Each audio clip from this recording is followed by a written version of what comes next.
Queridos irmãos, estamos iniciando mais um programa Atualidade Espírita aqui na TV Zoom. Este programa é uma realização do 8º Conselho Espírita de Unificação, que agrega 22 casas espíritas em Nova Friburgo e região, e tem, por finalidade, a divulgação da doutrina espírita codificada por Allan Kardec, levando consolo e esclarecimento a todos aqueles que nos assistem. A nossa convidada de hoje é a nossa irmã Ludmila Oliveira Emerick, da Associação Espírita Fraternal. Ludmila é evangelizadora, oradora espírita e divulgadora de nossa amada doutrina. Ludmila, seja muito bem-vinda ao programa Atualidade Espírita. Obrigada, Kátia. Eu que agradeço a oportunidade de estar aqui nesse programa tão querido por todos nós. Nós é que agradecemos. E o tema, meus irmãos, que Ludmila irá abordar é um tema muito lindo, muito fascinante. Paulo e Estevão. Nós vamos aproveitar esse ano que estamos completando 70 anos do nosso livro Paulo e Estevão, e Ludmila vai abordar esse tema do qual ela também é apaixonada, pelo qual ela também é apaixonada, né, Ludmila? Certamente. Então, Ludmila, esta obra, Paulo e Estevão, ela completa 70 anos, né? Ela é um romance ou é um livro histórico? Bom, Kátia, na primeira página do livro, antes da introdução mesmo, está escrito episódios históricos do cristianismo primitivo. E mais abaixo vem dizendo romance ditado pelo Espírito Emmanuel. Então, na verdade, é um romance histórico.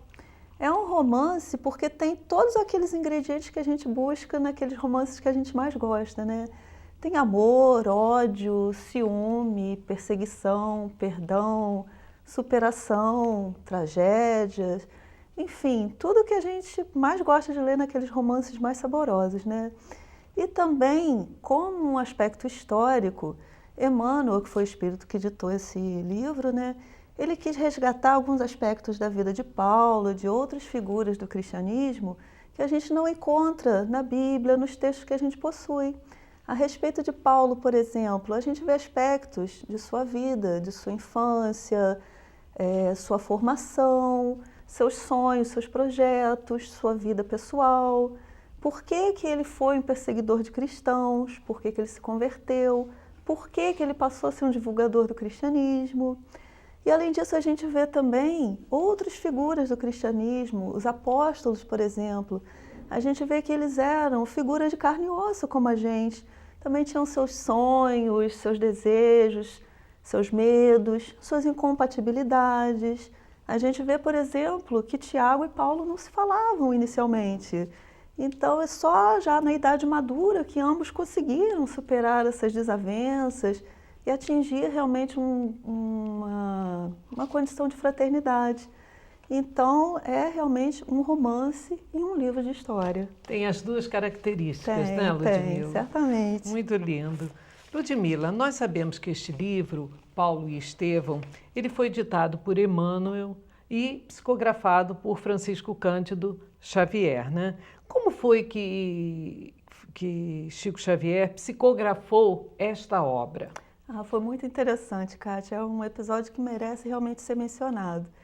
Porque Chico trabalhava na Fazenda Modelo, né? O dia inteiro, dava expediente lá, e à noite ele tinha suas atividades espíritas. E ele, para psicografar esse livro, ele pediu permissão ao seu chefe para fazer isso lá na fazenda depois do expediente, porque sua casa era muito tumultuada, com uma família muito grande, ele não tinha a tranquilidade necessária para isso.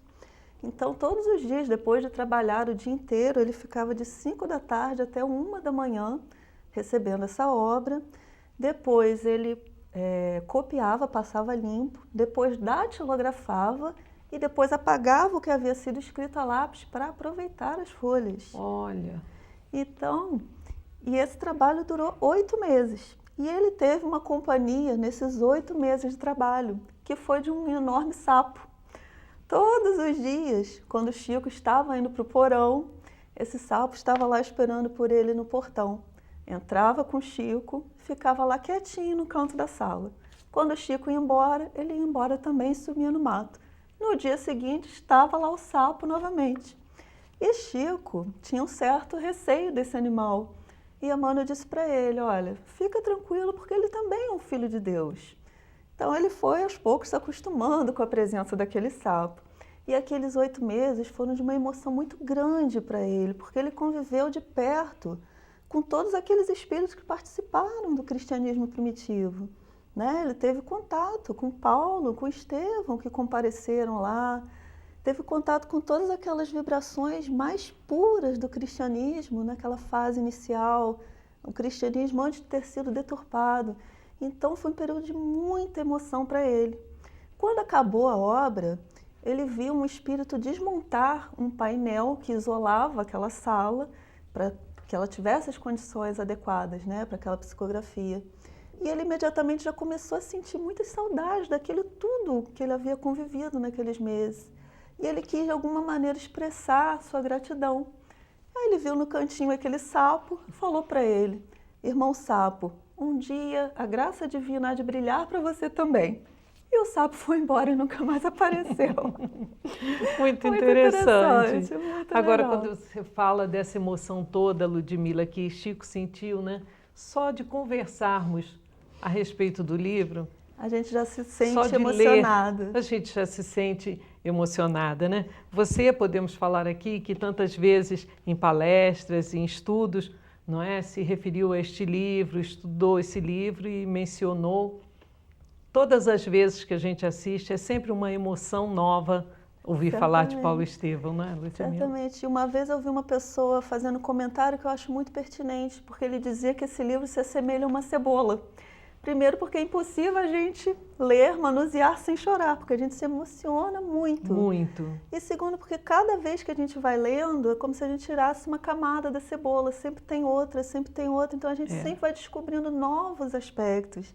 Então, é um livro que traz realmente emoções muito profundas para a gente, porque traz o cristianismo de volta, é a oportunidade de conviver com esse cristianismo. É muito bonito realmente. Este livro, ele nos fala também, né? Falamos muito em Paulo, mas este livro também nos fala sobre Estevão. E quem foi Estevão, Ludmila? Pois é, Estevão, esse título do livro, Paulo e Estevão, já é significativo, né? Porque foi intuito de Emmanuel também fazer justiça a Estevão. Porque Estevão esteve durante 30 anos consecutivos trabalhando espiritualmente ao lado de Paulo de Tarso, conduzindo naquela sua obra missionária. E ele mal é citado nos textos que a gente conhece.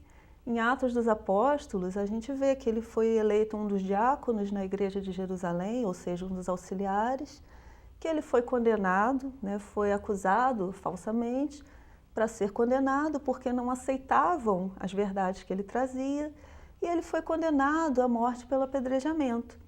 E ali em Atos está dizendo que as vestes dele foram depositadas aos pés de um jovem chamado Saulo, que consentiu na sua morte. É isso que nós temos de referência para ele.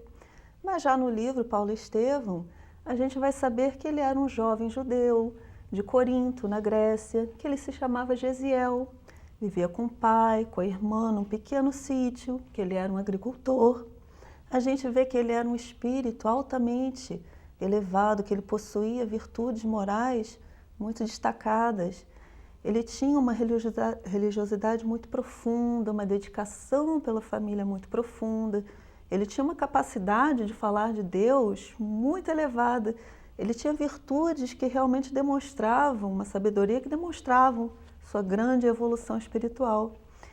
Então, Emmanuel diz na introdução do livro que sem Estevão nós não teríamos Paulo de Tarso, que ele foi tão influente na vida de Paulo que nós não podemos nem fazer ideia do que foi isso. E ele ainda nos diz que a vida de ambos está entrelaçada com misteriosa beleza. Olha como é profundo isso. Coisa muito linda. E provavelmente são encarnações e encarnações. Certamente, né? Já trabalharam juntos muitas vezes. Muitas vezes. E continuam esse trabalho. Continuam, né? Certamente. Continuam esse trabalho. Continuam até hoje. Estevão, Ludmila, foi orientador espiritual de Paulo, já desencarnado. Mas como foi que a vida deles se cruzou? Pois é, aqui a gente tem que se estender um pouquinho na explicação para primeiro a gente apresentar Paulo de Tarso, né?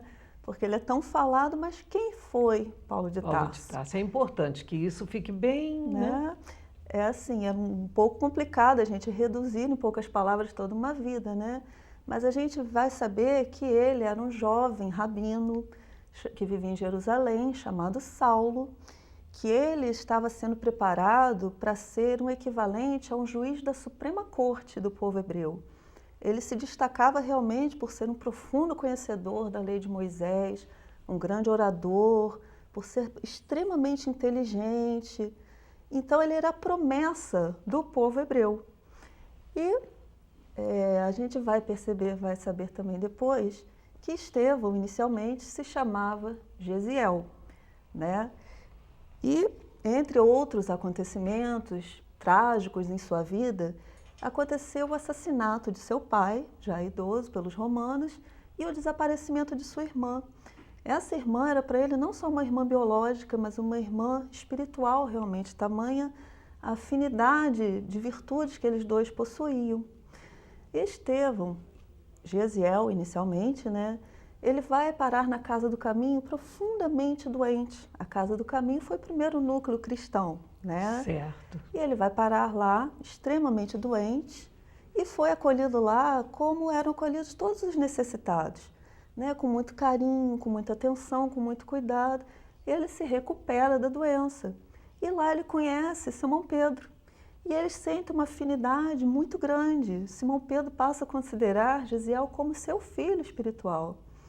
E ele apresenta a boa nova para Estevão, para Gesiel, que ele ainda se chamava Gesiel. Foi até Simão Pedro quem sugeriu esse nome de Estevão para ele, que ele adotou. Então ele, como já tinha aquelas grandes virtudes espirituais, quando ele conheceu a boa nova, naturalmente ele se identificou com ela. Então ele passou a ser um grande pregador do cristianismo. Ele falava, ele tinha um verbo tão profundo que ele falava de Jesus como se ele tivesse convivido realmente com ele. Os apóstolos que tinham tido contato direto com Jesus muitas vezes não conseguiam falar com a profundidade que Estevão falava. E ele também realizava curas, prodígios, então ele rapidamente se tornou venerado por todos os sofredores de Jerusalém. E aí o que aconteceu?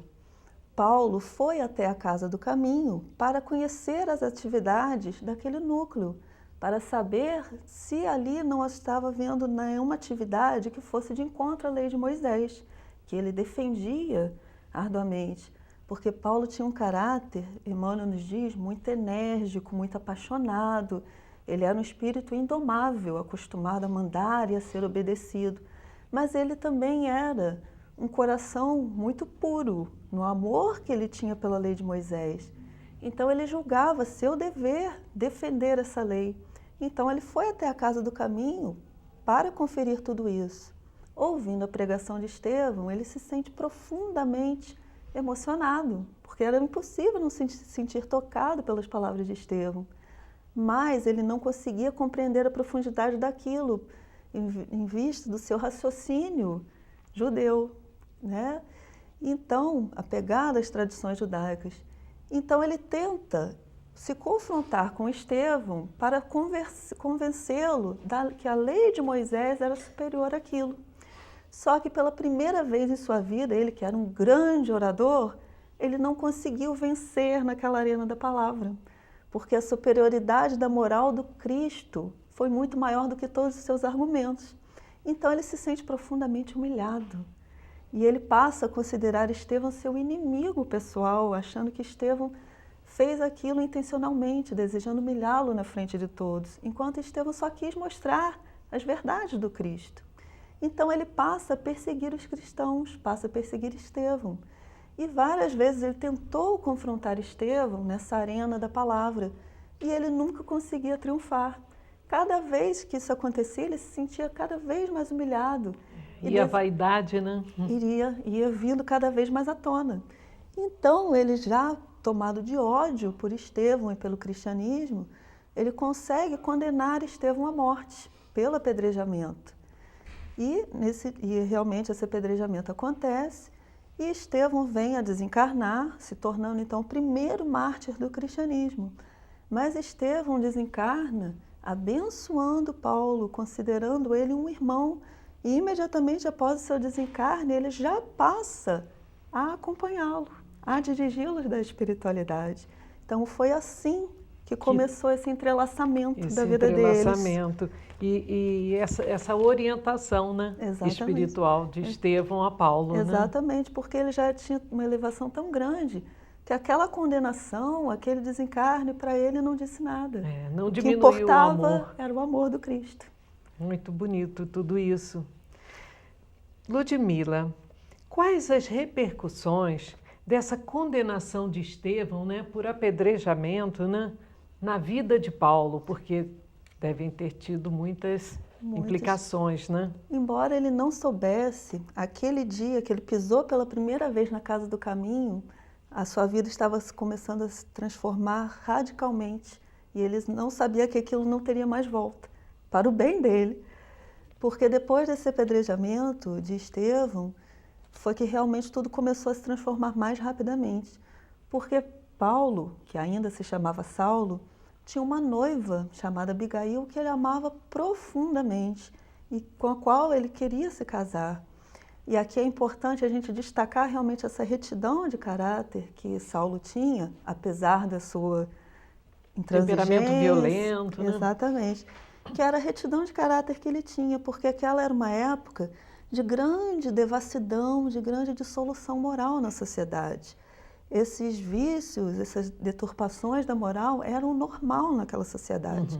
Então ele poderia ter tido quantas mulheres ele desejasse, que aquilo seria absolutamente normal, ainda mais na alta posição, na posição que ele ocupava, de grande destaque na sociedade. Ele recebia muito assédio das mulheres, mas ele sempre se afastou, ele sempre quis se resguardar para aquela mulher que o seu coração elegesse. E seu coração elegeu Abigail, que realmente representava tudo para ele. Então, no dia da execução de Estevão, que iria ser uma grande solenidade, ia ser seu primeiro grande triunfo na política, ele quis que Abigail comparecesse, porque assim ele iria conjugar aquele grande triunfo com a oportunidade de apresentar em público a sua noiva, sua escolhida. Mas aquele foi um momento de, em vez de triunfo, de grande amargor para ele, porque Abigail, chegando já no final da execução, ela reconhece imediatamente aquele condenado. Era seu irmão, Gesiel, pelo qual ela procurara ansiosamente desde que eles se separaram, depois de todas as tragédias sobre sua família. Abigail sempre comentara com Saulo do quanto possuía esse irmão, o quanto ela desejava encontrá-lo novamente, o quanto que ele era importante em sua vida, que ela tinha muita felicidade por ter encontrado esse noivo, que era metade do seu coração, mas que a felicidade dela não estaria completa sem a presença de Gesiel. E Saulo, por sua vez, sempre comentava com ela daquele que ele considerava seu grande inimigo, que era Estevão. E ele jamais poderia imaginar que era exatamente a mesma pessoa. Então ele amava Abigail profundamente, mas o seu orgulho falou mais alto naquela hora. Ele pensou nos seus títulos, na sua posição, e ele não aceitou se casar com a irmã daquele que ele considerava seu grande inimigo. E ele rompe com Abigail. Mas ele sofreu muito com isso. Então o que ele fez? Ele passou a perseguir os cristãos mais intensamente, porque já que ele não podia se vingar do Cristo, ele iria se vingar dos seus seguidores. E passa a persegui-los mais intensamente ainda. Mas, passados alguns meses, ele não resiste às saudades e procura Abigail. Mas outra surpresa amarga o esperava, porque ele encontra Abigail já doente, às beiras da morte. E, o pior ainda, no seu ponto de vista, Abigail estava convertida ao cristianismo, ela havia se tornado cristã também. Então, Abigail desencarna e ele, em vez de reconhecer que a sua dureza de coração havia levado ela a essa situação, ele procura se vingar da pessoa que o havia convertido, que era um velhinho chamado Ananias. E ele, então, decide realizar uma viagem para buscar essa pessoa, prendê-lo e outros cristãos, o quantos ele pudesse, para condenar à morte. E essa foi a famosa viagem de Paulo a Damasco. Foi, exatamente. E essa viagem foi realmente muito marcante, pelos motivos que nós já sabemos, né, e por muitos outros. Durante esse trajeto, ele ia rememorando toda a sua vida, desde a infância, e ele ia percebendo que mesmo entre todas as pessoas mais destacadas que ele havia conhecido, ele nunca havia visto ninguém com a superioridade moral, com as virtudes que aqueles dois irmãos tinham. Ele percebia que mesmo entre todas as mulheres da sociedade, nenhuma delas havia tocado seu coração, que ele parecia que tinha esperado por Abigail a vida inteira. Então ele percebia que aqueles dois irmãos tinham uma influência em sua vida que ele não conseguia explicar por quê. Ele reconhecia que tinha levado aqueles dois à morte, mas em vez de receber ódio, ele recebeu perdão, amor, carinho. Então como que aqueles dois conseguiam encontrar essa paz, essa grandiosidade espiritual que ele não conseguia? Então ele ia fazendo essas reflexões e, de repente, ele sente que uma luz diferente do sol toma conta e parece que o céu se abre na sua frente. Ele, então, vê surgir diante de seus olhos uma figura de majestática beleza que vem ao seu encontro. Ele cai do cavalo e aquela figura lhe pergunta: Saulo, Saulo, por que me persegues? E ele, tomado de uma profunda emoção, pergunta: quem sois vós, Senhor? E aquela figura, com aquela doçura inesquecível, diz: eu sou Jesus. Que coisa linda. E ele, então, tomado de uma profunda emoção, naquele segundo ele compreendeu tudo, que aquele era o Messias, que aquele amor que veio para resgatá-lo dos erros em que ele havia mergulhado. E ele percebeu que daquele segundo em diante, ele já não era mais Saulo, aquele orgulhoso doutor da lei. Ele era aquele que se transformaria no maior divulgador do cristianismo. Ele trabalhou arduamente desde esse instante em função de Jesus, de levar a boa nova.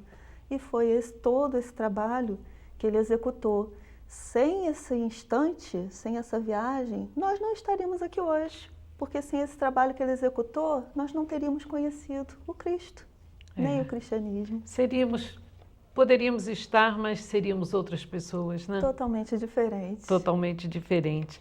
Então, Ludmila, eu acho que esse tema, esse livro, a vida de Paulo e Estevão, é de fundamental importância para o nosso conhecimento. Exatamente. É uma obra que a gente deve ler, e não só uma vez, mas várias vezes, porque cada vez que vamos lendo, vamos descobrindo mais e mais a profundidade da beleza do que é o amor do Cristo em nossas vidas.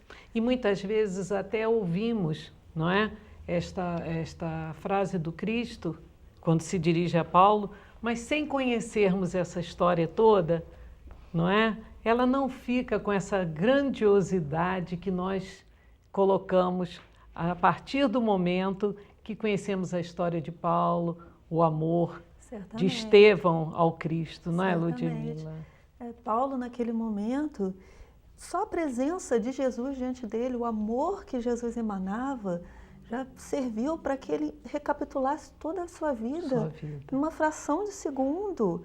Ele reconheceu todos os erros em que ele havia mergulhado e já quis imediatamente se prostrar, venerando o Mestre e se colocar à disposição dele, trabalhando mesmo em função de Jesus. Muito bonito. Meus irmãos, nós estamos aqui com nossa querida irmã Ludmila Emerick e com esse tema belíssimo, Paulo e Estevão, lembrando desse livro que completa 70 anos este ano. Um presente para todos nós da espiritualidade. Vamos agora a um breve intervalo comercial e retornaremos logo, logo a seguir com mais sobre Paulo e Estevão.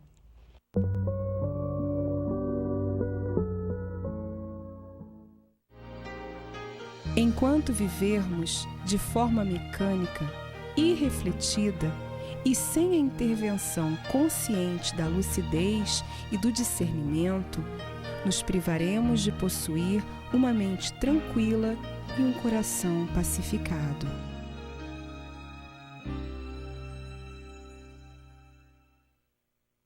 Meus irmãos, estamos iniciando o segundo bloco de perguntas do programa Atualidade Espírita, hoje recebendo aqui nossa irmã Ludmila Emerick, da Associação Espírita Fraternal. Ludmila, que é evangelizadora, oradora espírita, divulgadora de nossa doutrina e que está nos trazendo esta maravilha de tema, Paulo e Estevão. Ludmila, fale um pouquinho sobre este trabalho de Paulo que nós estávamos no primeiro bloco aí, concluindo, né? Nessa divulgação do cristianismo. Fale-nos um pouco. Foi realmente um trabalho muito heróico, podemos dizer assim. Porque Paulo, depois da conversão, todo mundo que ele havia convivido, que ele conhecia, o seu universo se fechou para ele. Ele recebeu o repúdio da sociedade com a qual ele convivia, foi rejeitado pela família, pelos amigos, aqueles títulos, aqueles cargos que ele possuía, nada disso ele tinha mais, nem mesmo dinheiro ele possuía mais. Então ele teve que recomeçar a vida do zero, ele teve que realmente renascer. De doutor da lei, ele passou para um humilde tecelão. Ele trabalhou nesse ofício o resto de sua vida, porque mesmo apesar de toda a sua dedicação à divulgação da Boa Nova, ele nunca quis viver às custas de ninguém. Então ele sempre fez questão de cada localidade que ele percorresse, se trabalhar. Ele exercia o seu ofício para garantir o seu sustento e trabalhando na pregação. E ele enfrentou, conforme dissemos, o repúdio dos amigos. Ele passou a ser considerado pela sua raça, pelo povo hebreu, um traidor, porque ele era a grande promessa do seu povo. E como é que ele passa para o lado daqueles que ele perseguia? Então ele passou a ser considerado um traidor, um mentiroso, louco, ou passaram a considerá-lo um doente. Seu pai, quando ele torna a encontrar o pai diz: será possível que você esteja finalmente curado? Porque o pai não conseguia acreditar naquela transformação de seu filho. Então, realmente, foi uma das coisas mais difíceis que ele teve que enfrentar.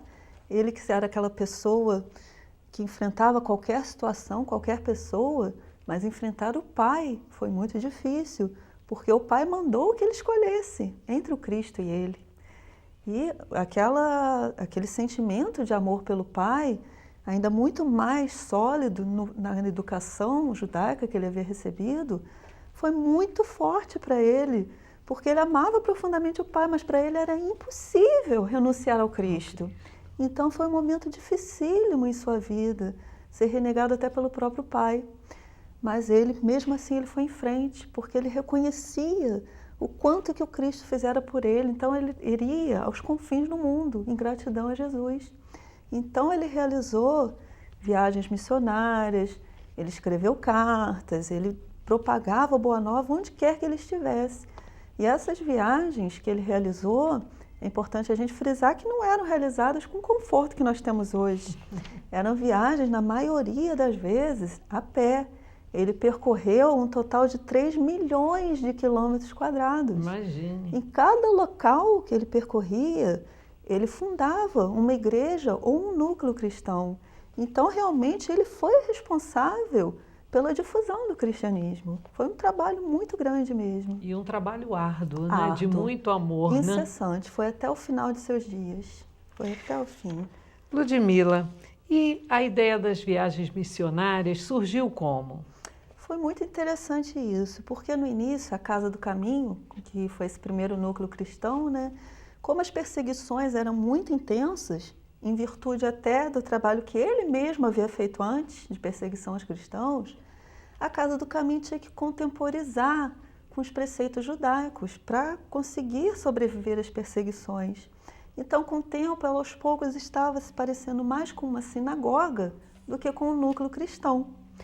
E Paulo, com aquela perspicácia que ele tinha, aquela agudeza de raciocínio, ele teve uma visão muito ampla. Ele percebeu que dentro de pouco tempo, ele considerou que dentro de 50 anos, se as coisas continuassem como estava, o cristianismo iria se deturpar de uma tal maneira que não, iria desaparecer, iria ser mais uma seita no meio de tantas outras que havia. Ele percebeu que Jesus havia implantado uma obra eterna que era para ser divulgada pelos 4 cantos do planeta, que essa obra tinha que ser continuada.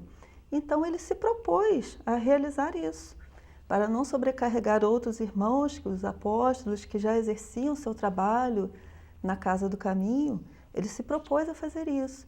E ele realizou essas viagens, conforme dissemos, com todas essas dificuldades, e ele enfrentou fome, frio, sede, nudez, perseguições, apedrejamentos, açoites, tentativas de assassinato, prisão, naufrágios, todas as dificuldades se apresentaram e nunca ele esmoreceu. E é claro que a ajuda que Estevão dava para ele, espiritual, dava muita sustentação, mas ele não sabia que estava sendo amparado por Estevão. Ele reunia aquelas forças, aquela sua grande fibra moral, aquele amor que ele tinha pelo Cristo e seguia em frente. É, muito bonito mesmo, né? A gente fica assim apaixonada mesmo por Paulo Estevão. E como começou o movimento das cartas de Paulo, né? Porque aí também vem uma outra etapa belíssima, né? Belíssima. Em primeiro lugar, é a gente relembrar que escrever cartas naquela época era um trabalho muito difícil, era extremamente trabalhoso, muito complicado. Até mesmo porque o material para escrever as cartas era caro, os pergaminhos, os papiros, a tinta era difícil de ser obtida, era um trabalho muito complicado. E ele também escreveu muito mais cartas do que as que sobreviveram e chegaram até nós. Mas elas começaram da seguinte maneira. Na segunda viagem missionária que ele estava fazendo, ele já tinha fundado inúmeras comunidades cristãs. Ele se encontrava na cidade de Corinto e ele começou a receber recados, mensagens de todas essas comunidades pedindo sua presença, seu auxílio, para ajudar a esclarecer os problemas, para solucionar as questões que estavam se apresentando, as dificuldades. E ele começa a ficar muito aflito com aquilo, porque os pedidos vinham de todos os lados. E realizar a viagem para uma localidade já era difícil e extremamente demorado, quanto mais todas ao mesmo tempo. Então ele fica muito aflito com isso. E ele, naquela sua lealdade, ele não queria falhar com Jesus, ele queria atender a todos. Então um dia em que ele estava sozinho na igreja de Corinto, ele chora, rezando, pedindo a Jesus que lhe desse um meio de cumprir com aquela tarefa. E terminada a oração, eis que realmente Jesus aparece novamente para ele. E Jesus diz para ele: não temas, porque eu estou contigo. Não te cales, continue ensinando a verdade. E ele, naquela emoção de estar diante de Jesus, ele não conseguia nem verbalizar seus pensamentos, mas ele pensou naquelas dificuldades, como iria fazer para resolvê-las. E Jesus responde que era natural que ele enfrentasse aquelas dificuldades, aqueles problemas, que realmente era impossível ele estar em todos os lugares ao mesmo tempo, mas que teria uma maneira dele satisfazer a todos simultaneamente, que era utilizando os poderes do Espírito. Paulo, apesar de ser extremamente inteligente, ele não conseguiu entender o que Jesus estava querendo dizer com aquilo. Aí Jesus explica: poderás escrever a todos em meu nome. Dessa forma, a divulgação, o consolo continuará se propagando. E a partir deste momento em diante, Estevão permanecerá mais aconchegado a ti, porque Estevão já estava sempre. Mas Jesus então disse que daquele momento em diante, Estevão estaria mais ainda junto a ele, para transmitir os pensamentos de Jesus para Paulo, para que ele pudesse escrever as cartas. Então a gente percebe aí que as cartas de Paulo representam o pensamento do Cristo. Cristo transmitia a Estevão, que transmitia a ele, que transmitia para o grupo que o ajudava a escrever, porque ele não escrevia sozinho, ele se cercava de colaboradores. Então, mesmo apesar de todas essas diferenças de uma transmissão para outra, que sempre há alguma mudança, né? Apesar das deturpações, de algumas traduções, de alguns erros de traduções, mesmo descontando tudo isso, as cartas de Paulo são o pensamento de Jesus. Elas são tão importantes que Emmanuel nos recomenda: lede-as e não vos arrependereis. Quem pode se arrepender de ler o pensamento do Cristo? Certamente que não, né? Todos nós precisamos muito. Certamente. Então, elas estão aí um tesouro também para a gente, as É. cartas de Paulo. Ludmila, e qual é a característica mais marcante desse espírito luminoso? Fale para nós. Paulo é realmente um espírito apaixonante, né? Quanto mais a gente conhece sobre ele, mais a gente fica realmente encantada. Mas, além dessa profunda capacidade de amar o Cristo, o cristianismo, eu diria que era a lealdade, Kátia. Porque ele sempre, apesar de todos os seus erros, ele sempre foi um coração muito leal àquilo que ele acreditava. No início da sua vida, enquanto ele ainda era um jovem rabino, ele defendia com unhas e dentes a lei de Moisés por uma questão de lealdade, porque ele acreditava realmente que aquela lei era única e verdadeira. Então ele cometeu muitos crimes, condenou muitas pessoas à morte, executou, perpetrou perseguições, degredos, mas ele fazia isso acreditando que era seu dever. E depois, num segundo momento, a gente vê também uma profunda lealdade dele para com Abigail, porque ele, durante toda a sua vida, esperara por ela. Antes de conhecê-la, ele já estava se guardando para ela, seu coração já estava reservado para isso. Depois da morte de Abigail, ele continuou fiel a ela. Ele jamais admitiu a hipótese de outra mulher tomar seu lugar. Com a morte de Abigail, seus planos afetivos foram colocados de lado.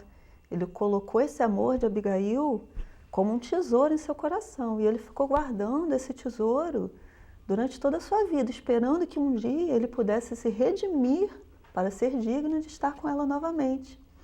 E essa fidelidade nós vemos em Atos dos Apóstolos, por exemplo, tem um trechinho que menciona que ele em Cencreia raspou a cabeça, cortou o cabelo. Aparentemente nada demais, mas Emmanuel nos explica isso no livro. Ele diz que Paulo fez isso porque era um voto que se costumava fazer naquela época de fidelidade a um ente querido que havia morrido. De compromisso, né? De compromisso. Com aquela pessoa. Então, um ato aparentemente simples de Paulo, de raspar a cabeça, demonstrava o voto que ele estava fazendo de fidelidade a Abigail. E a fidelidade maior ele demonstrou depois pelo Cristo, né? Com toda aquela sua existência de lutas muito ásperas que ele enfrentou, mas ele jamais esmoreceu. E mesmo depois do seu desencarne, ele continua demonstrando essa lealdade, porque ele foi executado, foi decapitado por ordem de Nero. No soldado encarregado dessa missão, nem conseguia segurar direito a espada, ele tremia diante da grandiosidade daquele homem. E o Paulo, era tão determinado, tão correto, que foi ele quem teve que ajudar aquele soldado a cumprir a sua tarefa. Então o soldado cumpre a execução, ele desencarna e ele imediatamente sente que está sendo assistido, que tem mãos luminosas eliminando dele todas aquelas sensações desagradáveis e ele sente que é transportado para um lugar mais agradável, provavelmente à sombra de uma árvore. Ele tenta se levantar, mas ele percebe que não tem força nenhuma, como se ele tivesse passado por uma doença muito grave, ele não tem forças e percebe que está cego. E ele reúne, num esforço supremo, ele reúne todas as suas forças e se põe de pé, porque ele raciocinava que o homem tem que estar sempre a serviço de Deus, mesmo que esteja tateando na escuridão. Então a fidelidade dele a Deus, ao Cristo, mesmo neste momento, porque ele podia até ter pensado, poxa, eu trabalhei a vida inteira, me dediquei arduamente, acho que agora que eu estou na espiritualidade vou ser recebido, vou ser cuidado. Não, ele não teve pena de si mesmo, não esperou que alguém fosse socorrê-lo. Ele se colocou de pé para estar a serviço de Deus. Então, mais uma vez, ele demonstra essa sua fidelidade. Muito bem. E quando você diz, né, desse espírito luminoso, né, são nessas situações que a gente vê que ele a grandiosidade realmente disso. E Ludmila, você falou da lealdade. Agora, esse amor ao Cristo é sem dúvida o maior exemplo que a gente pode tirar da vida de Paulo, não é, Ludmila? Uma característica muito marcante. Ele, depois desse desencarne, o céu se abre novamente para ele e vem chegando diante dele Jesus novamente, sendo que dessa vez com Estevão de um lado e Abigail do outro. É claro que o seu desejo era de se jogar nos braços de Abigail, de Estevão, mas ele soube refrear esse seu ímpeto e ele esperou a aprovação de Jesus. Ele olhou para Jesus como uma criança que pergunta com os olhos para os pais, posso ir? E aí quando Jesus dá autorização, ele vai, Jesus diz para ele, sim, Saulo, ser feliz, porque é da vontade de meu Pai que vítimas e verdugos se reúnam para sempre em meu reino. E aí então ele se permite ir aos braços de Estevão, de Abigail e do Mestre. É um amor realmente... Verdadeiramente, né, Ludmila? Muito profundo, muito verdadeiro. Eu tenho certeza que nossos irmãos de casa estão se emocionando tanto quanto nós estamos aqui ao conversarmos sobre essas verdades de Paulo, o cristianismo, esse amor ao Cristo que a gente vai aprendendo, que a gente vai trabalhando, que possamos ter um pouquinho desse sentimento, não é, Ludmila? Kátia, é por isso que, mais uma vez, a gente tem que repetir a importância de ler esse livro, porque a gente ainda não é capaz de ter esse amor, mas a gente fica com vontade de ter esse amor conforme Paulo tem. E conhecendo, nós podemos chegar lá. Certamente. Chegaremos. Ele, com o seu exemplo de vida, ele nos mostrou que é possível chegar lá. Ludmila, querida, nós estamos encerrando o programa Atualidade Espírita desta semana, agradecendo a sua presença, agradecendo essas lições tão belíssimas. Obrigada, Kátia. Meus irmãos, estamos encerrando o programa. Tenham todos uma semana de muita paz, de muito amor, com Deus, nosso Pai, amparando os nossos caminhos e o Cristo sempre ao nosso lado, como ficou sempre ao lado de Paulo. Tenha uma boa semana e até o próximo programa.